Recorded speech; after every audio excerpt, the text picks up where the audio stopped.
Estamos de volta com o programa Em Pauta, que hoje está falando sobre luto e os rituais de passagem.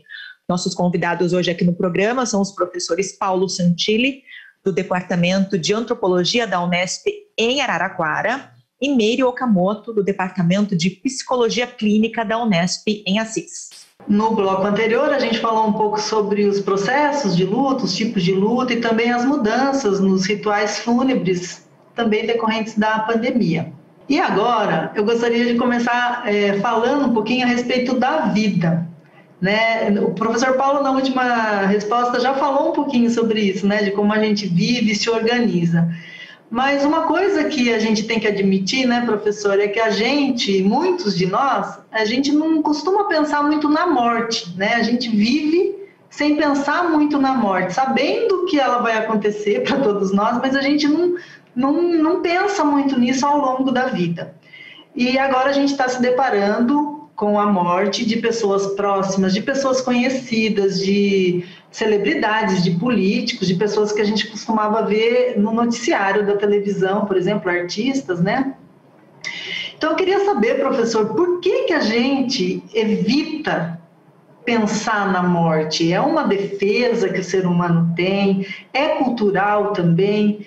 E mais, se a gente se lembrasse, o senhor acha que se a gente se lembrasse mais vezes ao longo da vida de que nós estamos aqui de passagem, que a nossa vida ela é curta, né? A gente tem uma breve existência aqui nesse planeta. Você acha que a gente seria uma sociedade mais evoluída, a gente poderia evoluir mais como humanidade, ou isso seria um peso muito, muito grande para a gente carregar assim ao longo da vida? Certamente, o que você acaba de apontar é da maior importância, tem uma diferença cultural aí, a nossa modalidade de cristianismo é que nos coloca essa oposição que não é comum a todas as sociedades entre vida e morte, né? Ou mesmo no caso do que estávamos falando, dos rituais, né? Eles também podem, vamos dizer, marcar com sentimentos que às vezes sabemos como contraditórios, mas não necessariamente. A dor, o sofrimento pela separação, pela partida, pelo término, ela pode também estar junta, como aliás, mesmo aí no âmbito do cristianismo, basta olharmos em volta no México, temos uma grande festa dos mortos, temos ou mesmo os funerais das famílias italianas, é muito comum, com muita comida, com bebida, às vezes cantos, dança. Então, sim, são sentimentos que podem nos parecer, num dado momento, contraditórios, mas que acho que a questão que você colocava sobre a existência ou essa, vamos dizer, busca ou pretensão à eternidade que vemos nos cargos, por exemplo, das academias de ciência, academias de letras, ou de entrar para um determinado tipo de registro em que se pretende, até mesmo falamos, né, do avanço científico, como se fosse essa pretensão de, através da morte, transcender a condição humana, que, como você bem lembrou, né, é tão passageira que, nessa situação de uma pandemia, tendo também assim tão presente a efemeridade da vida, porque estamos morrendo, dizíamos, né, como moscas, como formigas, somos nós agora nessa situação. Então,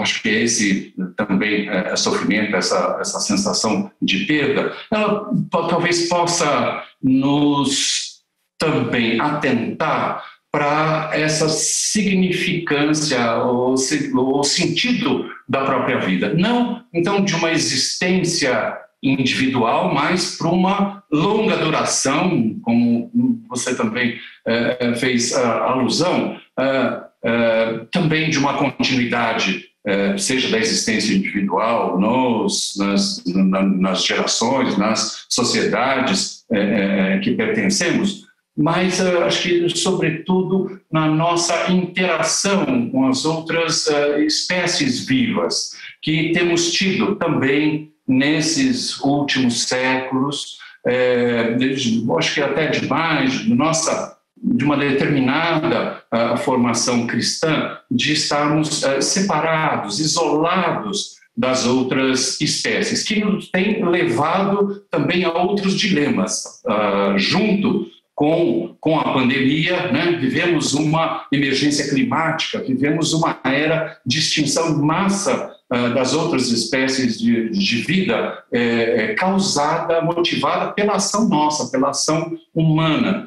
Então, essa sensação da vida mais etérea ou passageira, nesse momento, talvez também possa nos atentar para a importância dessas relações, eu quero dizer, de um convívio menos violento entre as diversas formas de vida, e também da importância para a mudança, para mudarmos o nosso estilo, as nossas práticas, a nossa relação, não apenas com o mundo material, com a profusão dessa produção material, mas também de convívio, ou seja, essa longa percepção de que, como humanos, e que viemos marcando sempre a diferença com as outras espécies. Então, nos últimos séculos, os humanos são racionais, os outros animais não. Os humanos têm linguagem articulada, as outras espécies não. Então, essa preocupação em separar, em nos distinguirmos, e ao invés de enfatizarmos aquilo que nos une, né, ou o sofrimento, a capacidade de sofrimento, reconhecer nas outras espécies, enfim, aquilo que nos é comum, pode também levar a essas mudanças de grande magnitude, que, como dizíamos em relação ao luto, já a sensação de uma perda que se aproximava, acho que também essa pandemia também está associada de que, como vivemos até aqui, não poderemos continuar. É necessário, então, marcarmos aqui diferenças. E apesar de todas essas consciências, muitas vezes não temos condições, né, não nos permitimos ou não podemos viver esse luto e viver esses rituais de passagem. Esse é o tema da próxima pergunta que a nossa colega Leire, da TV Unesp, traz para a gente. Agora a minha pergunta é para a professora Meire. Em muitas situações de luto que vivenciamos, ouvimos de outras pessoas que temos que ser fortes. E nessa afirmação, nessa fala, pode estar implícita a ideia de que, para sermos fortes, não devemos demonstrar o que sentimos, não devemos mostrar o nosso sofrimento. O que pode ocorrer quando nós não vivenciamos esse sofrimento e não vivenciamos o nosso luto, que eu imagino ser algo tão individual? Leire, muito obrigada pela questão. Na verdade, essa questão de nos permitir ou não sentir, viver e expressar o nosso sofrimento depende de algumas situações, algumas condições, né? Uma das questões é que, de fato, como nós temos esse pouco contato e certamente uma aceitação muito difícil das perdas, sobretudo das perdas com relação à morte e à finitude, isso também gera, vamos dizer assim, esse grau de exigência de que o sujeito precisa ser forte. Nós temos vivido esse tipo de processo nas últimas décadas, né, do sujeito que precisa ser forte em tudo e se fazer sozinho, né, dessa capacidade, desse fortalecimento individual em detrimento de outros aspectos, e com isso nós criamos uma certa ilusão, né, de que podemos sofrer sem, de fato, entrar em contato com o sofrimento, e isso também gera uma visão muito negativa, muito pessimista do sofrimento, e uma tolerância muito baixa em aceitar o sofrimento. Isso tem gerado processos de patologização do sofrimento, né? Nós tendemos a entender que quem sofre é fraco, então atribuímos valores a isso e tendemos a patologizar o sofrimento, sendo que muitas vezes isso é totalmente natural e esperado, como eu disse inicialmente. Ou seja, na verdade, quando nós vivemos processos de perdas e de rupturas, nós ficamos, vamos dizer assim, quase que vivemos um esvaziamento de nós mesmos e temos então, portanto, né, que deflagrar todo um processo para nos reaproximar, para processar, para lidar e enfrentar toda essa situação que é vivida. Portanto, o ser forte é o enfrentamento dessa perda, né? Eu acho que do ponto de vista do significado que nós podemos atribuir ao ser forte nesses momentos, certamente forte não é não viver a perda, não é não sentir a perda, mas sim ter a possibilidade de viver e de enfrentar o tempo que isso for necessário. Nós chegamos num ponto que existem manuais de psiquiatria que limitam o tempo considerado normal para um processo de luto. E com isso nós desconsideramos a importância daquilo que foi perdido, o tempo que cada um necessita, porque aí nós tiramos as condições que as pessoas estão inseridas quando nós tentamos homogeneizar e colocar um teto, né, para esse sofrimento. Portanto, isso também dificulta muito para que as pessoas possam enfrentar e passar por este momento, porque muitas vezes ela está sofrendo. Seria muito importante compartilhar, expressar esses sentimentos de angústia, de dor, de perda, de sofrimento, e muitas vezes ela não encontra nem pessoas e nem espaço para expressar e para compartilhar isso. E, possivelmente, isso, de certa forma, dificulta muito mais o próprio processo, vamos dizer assim, natural, que já seria o próprio enfrentamento das perdas e todos aqueles processos que são decorrentes desse sofrimento, porque isso é quase que negar o sofrimento por perdas. Eu acho que nós chegamos num ponto de evolução, que foi dito até aqui, que nós chegamos agora no momento, né, de rever o que nós vivemos, e no tocante à vida, sobretudo, eu acho que isso tem muita influência dos processos de saúde, etc., né? Nós negamos muito a morte, porque nós ficamos muito imbuídos da tentativa sempre de prolongamento da vida. E com isso, a morte não é vivida como parte integrante da vida. Acabou se desconectando a morte da vida, mas a morte, ela é decorrente do processo natural de vida, né? Ela não é um acidente na vida, muito pelo contrário, ela é parte integrante da vida, mas, né, nessa tentativa de controlar e de prolongar a vida, nós acabamos fazendo com que isso ficasse completamente desconectado. Ainda com a professora Meire, você destacou no início da entrevista, né, que o luto não é uma patologia, mas, como a senhora acabou de mencionar também agora, é necessário mostrar de alguma forma, expressar o que está se sentindo de alguma forma. Um luto mal resolvido, ele pode acarretar o aparecimento de distúrbios psicológicos futuramente? Quais são os mais comuns, se isso for possível? E como é que se nota que alguém que passou por um processo de luto mal resolvido, que teve perdas, às vezes mais do que uma, pode estar dando sinais de que está desencadeando algum tipo de enfermidade de origem emocional? Professora, e eu vou aproveitar essa pergunta e vou fazer uma outra colocação. Existem alguns sintomas que a pessoa pode perceber, até para quem está próximo, né, identificar, de uma vivência mais complicada do luto? Porque a gente sabe que especialistas dizem que em algumas situações, em algumas pessoas, existem manifestações até físicas, né, dores, sensação de sufocamento. Queria que a senhora aproveitasse nessa resposta e já, por favor, respondesse se a gente consegue identificar, na gente mesmo ou em pessoas próximas, esse sofrimento acima do natural, né, que a senhora falou lá no começo.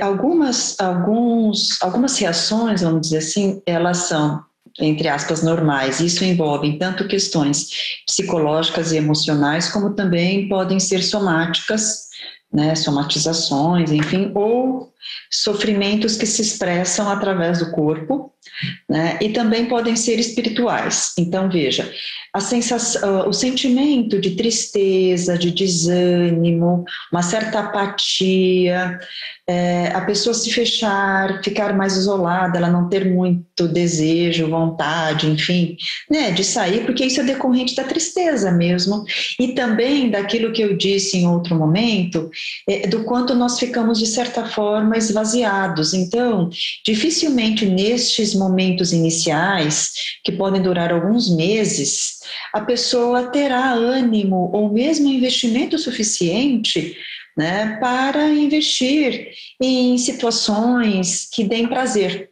porque ela está, de fato, neste momento, um pouco mais fechada, um pouco mais isolada, num processo que é natural e até necessário. Esse isolamento, muitas vezes, ele é necessário porque essa pessoa precisa reinvestir nela para encontrar novamente, vamos dizer assim, ânimo suficiente, investimento suficiente para realizar em outros aspectos da vida. Principalmente porque essa perda de investimento é decorrente do próprio processo de perda. Então, quando nós perdemos alguém que nós amamos, nós investimos naquela pessoa. E com a partida desta pessoa, isso é decorrente, inclusive, não só de morte, por separação também, né? Em processos migratórios, nós também podemos verificar esse processo, por exemplo. Mas na morte, nós sabemos que essa pessoa não retornará. Então, esse processo de desligamento e de desinvestimento, ele é um pouco mais intenso em função deste não retorno. Portanto, é natural que essa pessoa ela se volte um pouco mais para si mesmo, se isole um pouco e não encontre muito prazer, até porque ela precisa reencontrar prazer e reencontrar novas modalidades de prazer, porque geralmente no início tudo lembra muito a pessoa, inclusive os lugares, os próprios contatos em comum que se tinham. Então, isso é natural, esse sentimento de tristeza, né, que é próprio do luto, um desânimo, até mesmo apatia. Às vezes a pessoa não tem mais vontade de fazer, né, as atividades cotidianas que eram normais, porque ela precisa novamente reencontrar, vamos dizer assim, esse reinvestimento para investir no cotidiano que seja. Muitas vezes, esse sentimento de angústia que é decorrente da perda pode se expressar corporalmente, né, que foi o que a Adriana disse. Sentimentos de uma sensação de estar sufocada, dificuldade para respirar, dores também podem ser decorrentes de um processo de luto. Isso pode provocar alterações no sono, ou sono excessivo, ou insônia, aí depende muito das questões mais individuais e da própria rotina da pessoa. É comum também relatos de dificuldades de apetite, também podemos ter essas situações.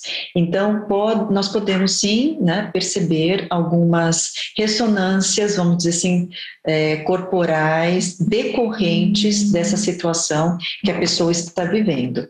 E também a pessoa pode ficar muito revoltada, por exemplo, se ela tinha uma crença e acreditava e atribuía um significado à vida e à morte, ela pode se revoltar diante dos conceitos e das crenças que ela possuía, ou então pode também causar um exacerbamento de apego religioso ou algumas pessoas ou alguns rituais. Então, todos essas consequências, vamos dizer assim, são naturais da própria perda. Alguns estudos apontam que cerca de 10% a 20% da população podem desenvolver o que nós chamamos de luto complicado, que é, de fato, a permanência, né, dessas ressonâncias ou dessas consequências, ou seja, então, ao longo do tempo, a pessoa não retoma a vida, a pessoa não supera a perda, a pessoa não consegue reinvestir a sua vida, não consegue mais encontrar prazer ou em coisas novas, né? É muito comum nesses momentos de processamento, vamos dizer assim, de elaboração do luto, que a pessoa encontre novas maneiras de encontrar prazer, porque é um reencaminhamento, vamos dizer assim, da vida, né? Então, na verdade, o que nos demonstra a dificuldade na elaboração que nós chamamos desses processos de luto, é quando a pessoa ou não consegue retomar a vida, ou não consegue, vamos dizer assim, rever a vida e fazer um novo planejamento da vida, ou seja, a permanência dela naqueles processos iniciais e naquelas reações iniciais do luto. Em alguns casos, nós podemos ter quadros de depressão, de fato, que se instalam, né, na pessoa, muito embora isso é muito delicado, porque nós podemos ver sinais e sintomas depressivos que necessariamente, né, não são de um diagnóstico de depressão. Mas aí é o tempo, de fato, e a permanência desses sinais que vão nos dizer quando, de fato, nós estamos diante de um luto complicado e que a pessoa realmente não conseguiu elaborar. Obrigada, viu, professora? E professor Paulo, voltando à questão da vida lá, né, que eu pego mais com o senhor, essa questão da vida. Apesar de toda essa realidade que a gente tem vivido e é escancarada, né, nas pequenas e nas grandes coisas, nas redes sociais, na grande imprensa, ainda a gente encontra pessoas que se relacionam com o que nós estamos vivendo de forma negando que isso esteja acontecendo, se colocando em comportamentos, em situações de risco, né? A gente vê aglomerações, negando o uso de máscaras e também muitas pessoas já banalizando, muitas vezes até a gente, quando escuta dizer, olha, hoje morreram 1.200 pessoas, a gente fala, nossa, tá diminuindo, né? Mas são 1.200 vidas. Então, o que explica esse tipo de reação que a gente tem? Seja de negar o que está acontecendo, seja de se desafiar a doença, a própria morte, ou seja de banalizar esses acontecimentos. Eu acho que a sua pergunta ela é muito oportuna, porque essa postura negacionista, né, ela vai marcando o nosso país em relação aos outros nas suas respostas e reações à pandemia, que por definição nos atinge a todos. Mas as reações também vão marcando essas posições diferentes, e aqui, como essa postura negacionista parte das principais lideranças políticas, claramente do presidente da República, como de outros mandatários do governo de estados e de municípios, ela vem também, acho que, explicar a brutal mortandade, a proporção de mortandade que no nosso país tem sido destacadamente maior do que em outros países. E é nesse sentido que essa postura negacionista ela se torna, então, conhecida, ou que vamos nos tornando assim, marcadas na nossa imagem enquanto país, enquanto nação, enquanto brasileiros, por essa reação. E aí, essa banalização, como diz você, quer dizer, são cifras que se atualizam ou que se tornam maiores a cada dia, que faz com que a gente minimize as menores anteriores, ela só produz mais violência, né? Essa banalização da vida ou da morte, se assim entendermos, pois que se ela perde a importância, perde o valor, então é um pouco essa sensação que eu acho que só em situações de guerra, como foi aludido anteriormente, em que vemos essa decisão de vida ou morte passar, então, para os médicos ou para os atendentes, para os funcionários do sistema de saúde, que vem, então, terem que tomar uma opção, uma decisão a quem tal qual medicamento, tal qual recurso escasso vai servir ou deixar de servir. Então, aí é sempre uma conta de menos, né? Uma conta de menos nesse sentido. A vida não faz lá tanta diferença, já que estamos morrendo aos borbotões. Bom, felizmente existem profissionais que se dedicam a acompanhar de forma mais próxima quem passa por esse tipo de problema e está precisando de ajuda. Nós ouvimos a diretora da Divisão de Saúde Mental da Secretaria de Saúde de Bauru, a Luciana Martins, e ela explica como é que o município se preparou para acolher essa demanda. Vamos acompanhar. A Prefeitura, a Secretaria de Saúde, a Divisão de Saúde Mental, a divisão é um serviço exclusivo para atendimento de doenças mentais graves e persistentes. A questão da pandemia traz um prejuízo na saúde mental que faz com que a gente olhe de forma mais ampla as pessoas. Mas o que o serviço pode estar oferecendo hoje? A pessoa que se sente prejudicada, que vem se sentindo mal, com alguma ansiedade em relação à própria história da doença, da perda, ou de ter ficado doente, ela pode estar procurando as unidades básicas de saúde, onde ela vai ser avaliada pela equipe de saúde, e assim, dependendo da classificação e da avaliação dessa equipe, ela poderá ser encaminhada para os serviços parceiros do município ou para os serviços especializados em saúde mental. Aí vai depender da avaliação e da gravidade e do comprometimento da saúde mental da pessoa. O estudo que a gente faz é que as pessoas ainda têm certa dificuldade de buscar um apoio em relação à problemática que elas estão vivendo. A gente também tem trabalhado, inclusive, junto com os servidores, tentando dar um equilíbrio na saúde mental deles, e eles também apresentam dificuldades de buscar o que é ofertado para eles. Então, num contexto geral, enquanto cidadão, enquanto trabalhador da saúde, as pessoas ainda têm uma certa dificuldade de buscar algum tipo de ajuda, né?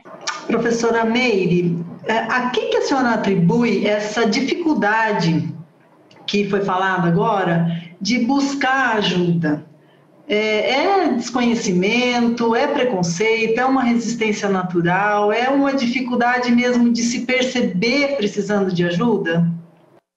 A saúde mental, ela é muito estigmatizada historicamente, né? Essa visão de que quem sofre por questões psicológicas é louco, né?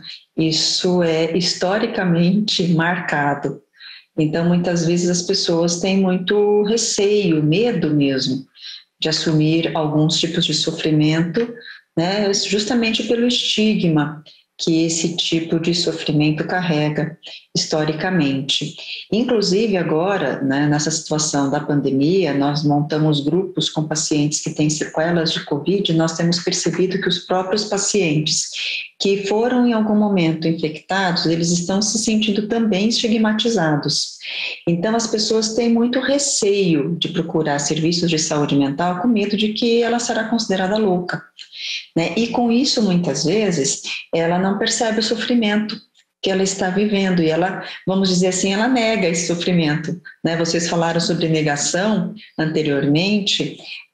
A negação, ela foi conceituada pela psicanálise desde o início do século XX, né? E ela diz respeito a um recurso, né? Nós negamos quando nós temos uma situação muito difícil para enfrentar. E aí nós negamos, nós não vemos, né? Nós não atribuímos a importância que aquela situação tem. Então, isso também certamente tem atingido muito. Isso vamos dizer assim, já é uma questão que nós que somos da área já enfrentamos, né, sempre. Mas agora, como nós temos um número muito maior de pessoas que têm sofrido, isso também tem ficado muito evidente.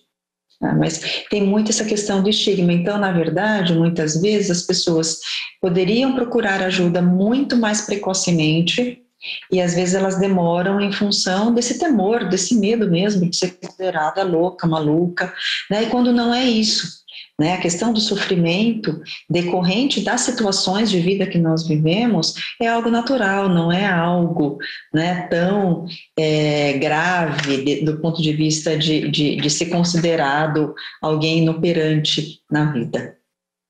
Bom, o coordenador de saúde mental de Botucatu, Márcio Pinheiro Machado, ele também enviou um vídeo para a gente apresentando um pouco dessa rede de apoio institucional para acolher as necessidades de saúde mental. Vamos ouvir. Neste momento percebemos um aumento importante do sofrimento psíquico na população, que vem procurando cada vez mais os nossos serviços por causa de perdas importantes e significativas, como a morte de um familiar ou amigo, desligamento do trabalho, por rompimentos afetivos, por adiamento de sonhos e projetos de vida, ou mesmo pelas incertezas advindas de uma possível infecção pela Covid-19. Essas condições podem gerar crises psiquiátricas, piorando o quadro de quem já tem um transtorno mental instalado. Mas também elas podem precipitar o aparecimento de algum transtorno mental, sendo os mais comuns a depressão e a ansiedade. É normal que a pessoa fique triste diante da morte ou por uma perda importante. Porém, se o desânimo persistir por muitos dias ou semanas, será necessário que a pessoa procure ajuda, principalmente se estiverem comprometidas as suas atividades de vida diária ou mesmo as suas atividades laborativas. Temos em Botucatu 2 CAPs, o CAPs 1, que atende adultos, e o CAPs infantil, que atende crianças e adolescentes, e ambos estão instalados no Espaço Saúde, na Avenida Santana. E nós temos também 2 CAPs de caráter regional, ligados ao CAIS Professor Cantil de Moura Campos, que fazem o atendimento de Botucatu e da nossa região. Ali temos o CAPs 2, que é para atendimento de adultos, e o CAPs AD, para atendimento de pessoas ligadas à problemática do álcool e outras drogas. Também temos em Botucatu serviços voluntariados, importantes, como a Rede de Proteção à Vida, que atende adultos e pode ser acionada pelo site precisodeajuda.org. Temos o Projeto Cuidar, que atende crianças e adolescentes, e temos o CVV, que atende nacionalmente pelo telefone 188. Ninguém precisa sofrer sozinho e ficar sem cuidados. Busque ajuda em um dos nossos serviços. A gente já está se encaminhando para o final dessa conversa, desse momento que foi tão importante, tão rico, né? E as falas dos 2 representantes das gestões públicas aqui de Bauru, aqui de Botucatu e de Bauru, elas mostram uma organização para atender essa demanda. E também a gente já falou aqui que existem outras redes de apoio, né? A família, outros projetos que não foram citados, e não só em Botucatu e em Bauru, praticamente todas as cidades devem ter algum tipo de organização nesse sentido. Mas, para a gente encerrar, assim, nas considerações finais de vocês, eu gostaria de pedir que se vocês poderiam trazer um pouco, repercutir a fala que encerrou o vídeo do Márcio, né, do nosso coordenador aqui de Botucatu, dizendo que ninguém precisa sofrer sozinho e que a gente deve buscar o cuidado, buscar ser cuidado, né? Então, professor Paulo Santilli, professora Meire Okamoto, suas considerações finais e, se possível, fazendo referência a essa afirmação. Pelo conjunto das falas, isso acho que poderia ser tomado como síntese, né? Essa expressão final de que ninguém precisa sofrer sozinho ou solitariamente, e isso então só acho que nos coloca a importância de criarmos oportunidades, espaços, possibilidades de partilha de partilha do sofrimento, da perda e de construção de sentidos que, sim, são importantes individualmente, mas não só. Um sentido mais amplo também vai estar sempre transcendendo a vida individual. Então, por isso falamos em amigos, parentes, sociedades, ou, no caso das últimas duas falas, daqueles que estão numa posição de responsabilidade maior diante das consequências da epidemia e, portanto, também falando de providências coletivas. Acho que aquilo que também se falou em âmbito individual, de que o reconhecimento do problema num primeiro passo para a sua resolução, superação, acho que podemos colocar tanto diante dos traumas vivenciados individualmente, como nesses termos coletivos. Então, qual é o alcance e possibilidades das nossas reações nos diversos âmbitos? Então, acho que é um momento também, esses de crises profundas, que nos colocam possibilidades novas, que simplesmente a rotina não resolve os problemas que se apresentam também com uma magnitude inédita. Então, também é um momento de possibilidades, de mudança, de alterações que se fazem, então, necessárias. Então, obrigado pela atenção. Era essas palavras, ou esse comentário diante das falas tão oportunas. Eu gostaria de destacar, né, agora só finalizando um pouco, né, e fechando um pouco as ideias, que todos nós estamos vivendo um momento que eu acho que pode ser caracterizado pela incerteza e pela insegurança. Isso atingiu a todos indistintamente. Obviamente, algumas pessoas viveram uma situação muito mais intensa, de perdas, de rupturas muito mais importantes. De qualquer maneira, todos nós estamos vivendo uma experiência da ordem do traumático, né? Este traumático, ele tem então, também, como eu já disse, intensidades também diferentes. Esta situação portanto, de incerteza tão exacerbada, que moveu todas a nossa rotina, né? Tudo aquilo que nós conhecíamos e que tínhamos a ilusão, que tínhamos controle. Então, essas sensações todas, elas foram rapidamente mudadas e transformadas. E uma das questões que eu acho que é muito importante colocar, porque nós falamos só de perdas, enfim, muito embora, né, o Paulo trouxe toda a questão da vida também, é que para a elaboração, para o enfrentamento de todas essas situações tão difíceis como essa que estamos vivendo, em algum momento é muito importante resgatar uma esperança. E essa esperança neste momento talvez seja, de fato, a visão de que estamos vivendo uma situação que, de fato, nos exige grandes mudanças, tanto do ponto de vista daquilo que nós entendemos como vida e como mundo, como também da nossa própria vida, né, da maneira como nós vivemos a nossa vida. E talvez a questão da esperança aí seja, de fato, né, vislumbrar novas possibilidades, vislumbrar, né, novos caminhos que possam ser investidos.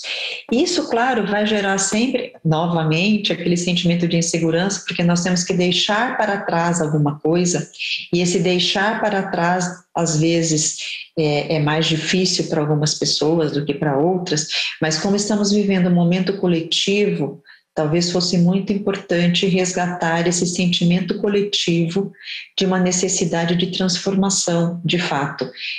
Certamente a humanidade passou por inúmeros momentos como esses, né, de ruptura, de rompimento, no qual nós somos obrigados a rever muitas coisas.